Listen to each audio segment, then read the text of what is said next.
Julian, welcome. It's been reported that WikiLeaks has released more classified documents than the rest of the world's media combined. Can that possibly be true?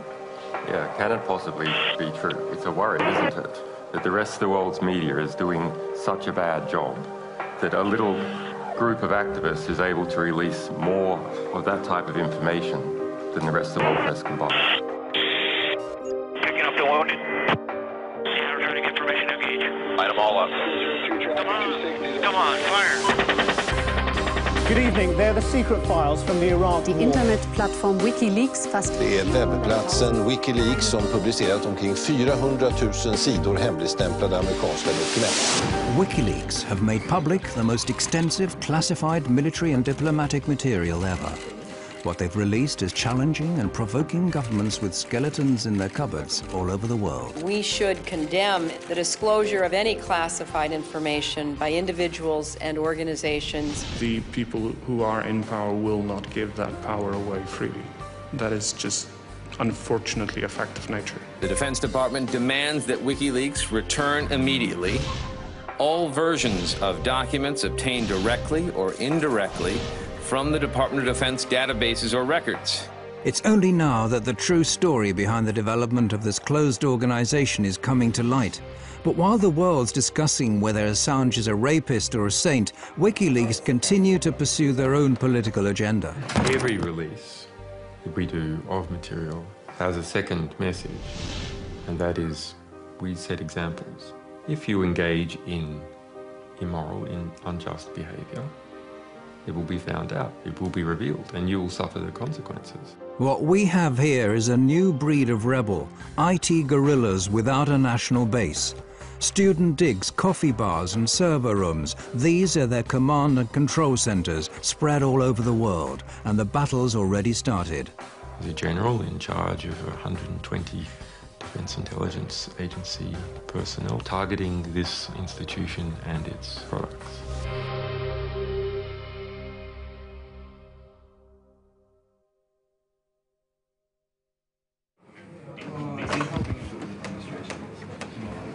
WikiLeaks have become a global force to be reckoned with in record time. It may not be easy to grasp at first, but the release of classified information is just a small step in a long-term political and ideological battle.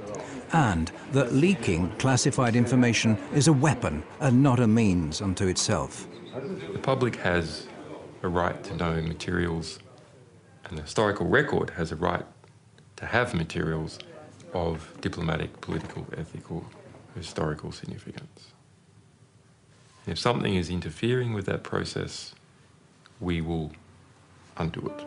He's been called the Scarlet Pimpernel of the computer age. If one were to judge him on his looks alone, you could call him a chameleon, given the frequency of his change of hairstyles during the 6 months we've been following WikiLeaks.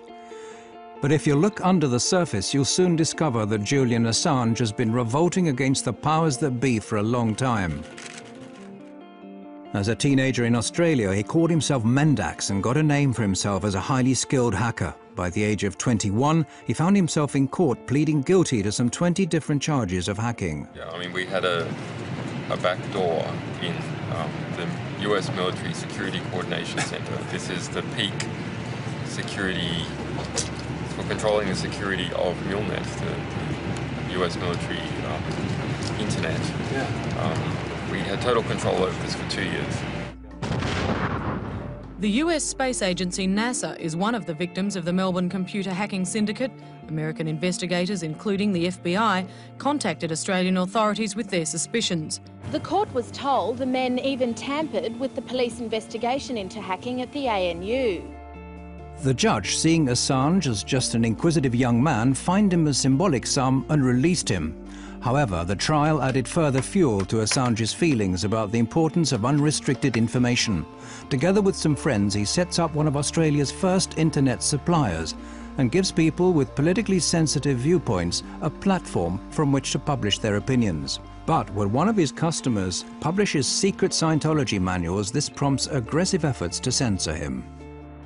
Helen Coburn, one of the lawyers for Scientology in California, sent many letters trying to attack us, and they ended up hiring a private investigator to try and track me down, who did manage to get hold of my silent telephone line and call me up, and just as a sort of threatening maneuver. I ended up tracking down how they did that. Those efforts to censor the site strengthen his conviction that something has to be done against those withholding important information from the public at large. What the problem was, there needed to be more actions that created positive reform effect. More actions that were just and corrective to injustice. Assange sees disclosures as a preventative instrument. It warns those involved in morally questionable or criminal acts that they'll be found out and will have to face consequences. I understood the significance of disclosures for quite some time. I mean, I registered leaks.org in 1999. In 2006, Assange and a group of like-minded people start building up a special internet service, WikiLeaks.org, exclusively for people wishing to blow the whistle on abuse of power. His fellow conspirators comprised of hackers and mathematicians. They're located around the world and communicate via a restricted mailing list. From this platform, they start defining their thoughts of building up a worldwide movement to mass publicize classified information. They affirm that this is the most cost-effective political weapon and that they intend to place a new star on the political firmament of man. Any reform that is large-scale must be based upon information, because what else can spread other than viruses? Only information can spread and achieve large-scale reform. Inspired by Wikipedia, WikiLeaks distribute the leaked information to anonymous volunteers to check its authenticity and eliminate any traces of the sender's identity. It turns out that the majority of the general public has neither the time, interest or resources to analyze WikiLeaks material, but there are professionals to turn to. In 2006, we hoped that the general public would write analysis articles collaboratively. And not at all true. WikiLeaks come to the conclusion that media are the only channels that have the resources and motivation required to create a real impact. In 2007, WikiLeaks, in association with the British daily newspaper The Guardian, published evidence of former President Daniel Arap Moi having embezzled massive sums from Kenyan state funds. Shortly after that, they release a report about the Kenyan police's use of death patrols. This disclosure causes a great stir, but as an organization, WikiLeaks continue to remain unknown to the general public. However, the word spreads among activists far and wide on the net, eventually reaching the German Chaos Computer Club, the biggest and oldest club for hackers in the world. Well, I heard about it in late 2007 from a couple of friends. I started reading a bit more, but I started to understand the value of such a project to society. The politically engaged Chaos Computer Club has been fighting a long-term battle for free access to information. One of its members, Daniel Domscheit-Berry, is quick to recognize the common ground between his view of society and that of WikiLeaks. He quits his job as a computer consultant so as to devote all of his time to the new organization. The question is the attitude. What attitude do you have to society? Do you look at what there is and you accept that as God-given? Or do you see society as something where you identify a problem and then you find a creative solution for that problem? So it is a matter of, are you a spectator or are you actively participating in society? The Computer Club has put the skills of some of the sharpest hacking talents in the world at WikiLeaks' disposal. What's needed now is a physical haven. Hackers linked to the Swedish file-sharing site Pirate Bay have what they need: considerable technical skills in a place where freedom of speech is unusually free. A lot of the countries in today's world do not have really strong laws for the media anymore. But a few countries, like for instance Belgium, also the United States with the First Amendment, and especially, for example, Sweden, have very strong laws protecting the media and the work of investigative or general journalists. So from our perspective, this is something. If there are any Swedes here, you have to make sure that your country is really one of the strongholds of freedom of information. Sweden has a enviable, although far from perfect, record in protecting publications. It has a practical record within the past few years of protecting internet publications against censorship. And it's precisely Sweden's unique freedom of speech law that prompts WikiLeaks to locate their main site in this unpretentious basement in one of Stockholm's inner suburbs. Det började med en tunneltjänst, att de skulle tunnla trafik här igenom för att kunna kringgå vissa IP-bandningar och sånt som har skett i andra länder där som inte gillar WikiLeaks.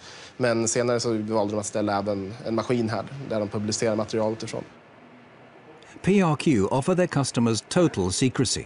Their systems prevent anyone from eavesdropping either WikiLeaks chat pages or finding out who sent what to who. Vi erbjuder dels anonymitetstjänster, så kallade VPN-tunnlar, där en klient från utsidan ansluter till våra maskiner som sedan laddar ner den informationen de vill ha.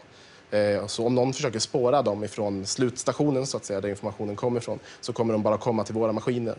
Och härifrån så lämnar inte vi ut några uppgifter om vem som hade det IP-numret vid det här tillfället. PRQ have a track record of being the hardest ISP you can find in the world. There's just no one else that bothers less about lawyers harassing them about content they are hosting. And it's just the attitude that, let's say, works very well with what WikiLeaks was set out to do. Här är våran serverhall. One reason why WikiLeaks need PRQ is that their operations are protected by Sweden's strict freedom of expression laws, laws which PRQ exploit to the full. Vi accepterar allting som faller under, som är lagligt enligt svensk lag. Så accepterar vi precis allting, oavsett hur omoraliskt eller förkastligt det kan vara i övrigt, så väljer vi att inte göra några moraliska bedömningar. Det är en informationsbomb som står och väntar istället för de konventionella vapnen. Och förhoppningsvis så kan den här informationen på något sätt stoppa några av de konventionella vapnen. Det är min förhoppning. And we aren't talking about any old information. It's from these servers at PRQ that WikiLeaks has, for example, made public a manual from the United States Guantanamo Bay Detention Center. A military manual leaked on the internet is revealing details of the way terror suspects are being treated at the U.S. naval base at Guantanamo Bay in Cuba. It tells of the use of solitary confinement and humiliation to break down the detainees mentally. Human rights groups have for years been asking the US administration for access to this manual. If you censor important material of this type, we're not just going to criticize you. We're going to take the material that you tried to censor and we're going to spray it all over the world. And we're going to stick it in our archives in a way that's never going to disappear. And encourage everyone to get copies of it. WikiLeaks' battle against censorship knows no geographical frontiers. The next step is to publish an internal report commissioned by the multinational trading company Trafigura, who are alleged to have dumped toxic waste in the Ivory Coast that caused tens of thousands of people to seek medical care. The Guardian newspaper was going to produce a big story on this, and as a result, they were gagged. The company obtained a secret order in court to gag all the press in the UK from reporting anything related to the content of that report and the fact that they had been gagged. In the US, hackers discover that the Republican presidential candidate Sarah Palin is apparently bypassing US transparency laws by using a private email account to conduct government business. WikiLeaks publishes her messages.